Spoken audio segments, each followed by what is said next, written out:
Let me tell you a story about when President John F. Kennedy visited NASA to get an update on his audacious goal of getting mankind intergalactic.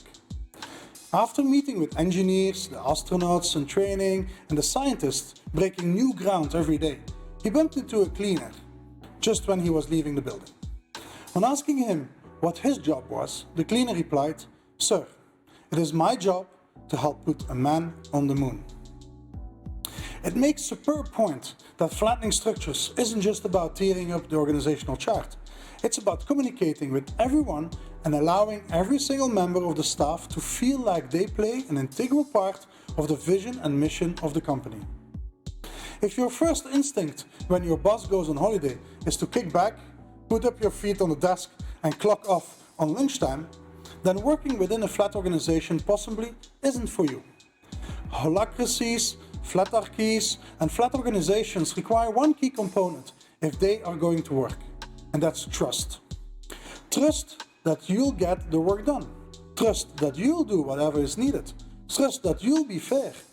Distributing authority from the one to the many makes the criteria for business success a part of everyone's role, not just those with the right kind of job title.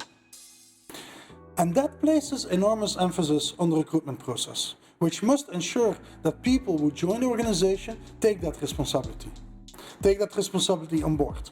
And Jacob Morgan, best-selling author of The Future of Work, who talks about attracting new talent, build better leaders, and create a competitive organization, brings a detailed description of both hierarchical organization, flatter and flat organization, and flatarchies and holacracies. The rise of new leadership models, the development of technologies, and the multi-generational workforce mix tend to challenge traditional organization structures. He said typical hierarchical organizations have already moved towards flatter organizational structures. Flattening structures isn't just about tearing up the organization chart. It's about communicating with everyone and allowing every single member of staff to feel they're part of that play, as we just mentioned. So done right, and the benefits can be plentiful.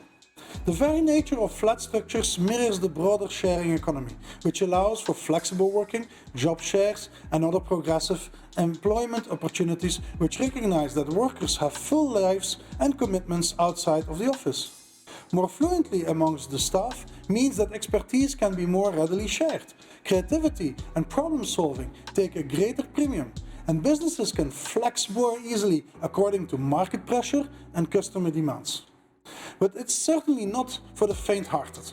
The inherent contradiction is that looser, flatter organizations still need a tight handle on how decisions are made, and so that groupthink doesn't hamper the pace needed to drive growth.